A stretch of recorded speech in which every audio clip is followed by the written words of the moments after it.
మొట్టమొదటిసారిగా రాష్ట్ర విభజన జరిగిన తర్వాతే కాదు, అంతకుముందు కూడా పరిశ్రమలకు సంబంధించినటువంటి పాలసీ మాత్రమే ఉండేది తప్ప ఎంఎస్ఎంఈ పాలసీ అనేది ఇంతవరకు లేదు ఎప్పుడు.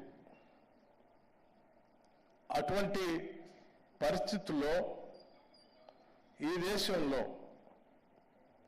దేశ జీడిపి కానీ రాష్ట్ర జీడిపి కానీ పెద్ద ఎత్తున ఉపయోగపడేటువంటి ఎంఎస్ఎంఈల్ని మనం రక్షించుకుంటేనే ఈ దేశ ఆర్థిక పరిస్థితి బాగా ఉంటుంది. ఈ దేశ జనాభాలో అత్యధిక శాతానికి ఉద్యోగ అవకాశాలు దొరకబడతాయి.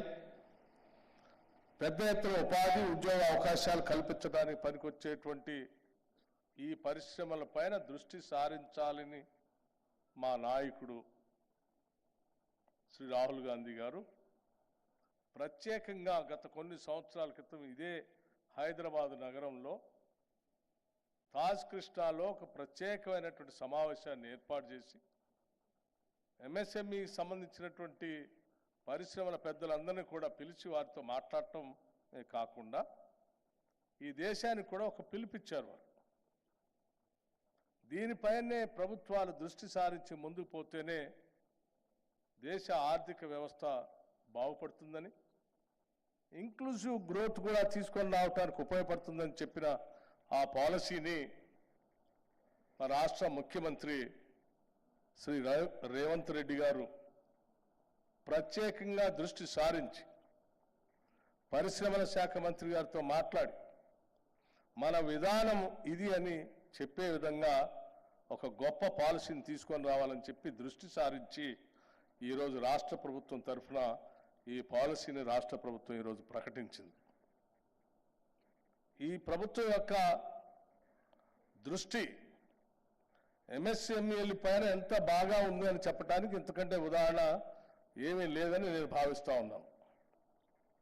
నేను ఈ మధ్యకాలం మా ప్రభుత్వం ఏర్పడిన దగ్గర నుంచి నేను ప్రత్యేకంగా దృష్టి సారిస్తూ ఉన్నాను కూడా. మా ముఖ్యమంత్రి గారు రేవంత్ రెడ్డి గారు, పరిశ్రమల శాఖ మంత్రి గారు, పరిశ్రమలకు సంబంధించిన ఇతర ఉన్నతాధికారులు వెంటబెట్టుకొని వారు దావోస్ వెళ్ళారు. ఆ తర్వాత అమెరికా వెళ్ళారు. ఆ తర్వాత కొరియా కూడా వెళ్ళారు. దావోస్ వెళ్ళినప్పుడేమో దాదాపు ఒక 45 నుంచి 50 వేల కోట్ల దాకా పెద్ద పెద్ద పరిశ్రమలు ఈ రాష్ట్రంలో పెట్టడానికి కావాల్సిన ఎంఓయూలు చేసుకొని వచ్చారు. అమెరికా వెళ్ళి కొరియా వెళ్ళి దాదాపు ఒక 36 వేల కోట్ల రూపాయలకు సంబంధించిన ఎంఓయూలు చేసుకొని వచ్చారు.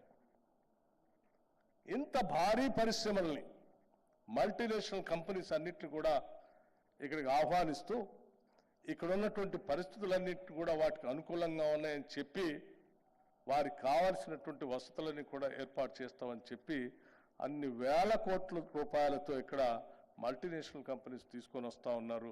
మరి ఎంఎస్ఎంఈల సంగతి ఏంటి అని నేను ఆలోచన చేస్తూ ఉన్నాను.